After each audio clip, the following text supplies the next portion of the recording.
உங்கள் AKR agri இன்றைக்கி எங்கே வந்திருக்கோன்னா நெல் ஃபீல்டுக்கு தான், நெல் வயலுக்கு தான் வந்திருக்கோம். இந்த பதிவு வந்து பார்த்திங்கன்னா விவசாயிக்கு ஒரு முக்கியமான ஒரு பதிவாக இருக்கும்.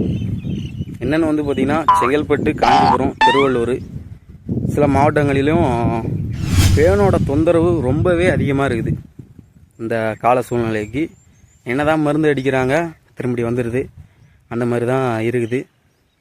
கரெக்டாக இது வந்து பார்த்திங்கன்னா நடவு நட்டதுலேருந்து ஒரு 50 நாள் வரையுமே இந்த பேனோட தாக்கம் மிக ஒரு பெரிய பிரச்சனையை தான் உண்டாகிட்டு இருக்குது. நான் சொல்கிற டிப்ஸை நான் சொல்கிற மருந்தை நீங்கள் ஃபாலோ பண்ணுங்கள், நல்லாயிருக்கும். என்ன மருந்துன்னு பார்த்திங்கன்னா ஜீனியஸ். ஒரு ஏக்கருக்கு சொல்கிறேன், ஒரு ஏக்கருக்கு ஜீனியஸ் பார்த்திங்கன்னா 100 ml.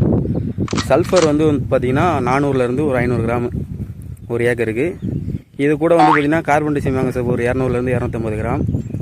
இது கூட ஜிங்க்கு பார்த்திங்கன்னா ஒரு 100 கிராம், எமாமட்டின்னு ஒரு 100 கிராம், லாம்டா சைக்ளோத்ரின் பார்த்திங்கன்னா ஒரு 200லேருந்து ஒரு 1/4 லிட்டர் வர அடிங்க. கண்டிப்பாக பார்த்திங்கன்னா 30 to 50 நாள் சூப்பர் ரிசல்ட் இருக்கும். முடிஞ்ச அளவு உங்களுக்கு தெரிஞ்ச விவசாயிகளுக்கு ஷேர் பண்ணுங்கள். ஏன்னா நிறைய பேர் பார்த்திங்கன்னா திக்கி திணறுதாங்க.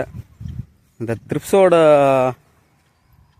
ப்ராப்ளம் என்ன பண்ணுவோன்னா, ஃபீல்டில் வந்துட்டுனா அந்த இலையை பார்த்திங்கன்னா சுருட்டி வச்சுட்டு பயிரை வளர விடாமல் அப்படியே டம்ப் பண்ணி விட்ரும். கொஞ்ச நாளில் பார்த்திங்கன்னா பயிரே சரியாக நியூட்ரியன்ட் எதுவுமே பச்சையம் ஒளி சேர்க்கை எதுவுமே நடக்காமல், சரியான உணவும் எதுவுமே கிடைக்காம அப்படியே இறந்து போக கூட வாய்ப்பு அதிகமாக இருக்கும். முக்கியமாக அந்த பேனு தாக்கப்பட்ட பயிரில் பார்த்திங்கன்னா மகசூல் இழப்பீடு ரொம்ப அதிகமாகவே இருக்கும். ஸோ முடிஞ்சளவு கண்டிப்பாக ஷேர் பண்ணுங்கள், விவசாயிக்கு ஒரு ஹெல்ப் பண்ணுற மாதிரி இருக்கும்.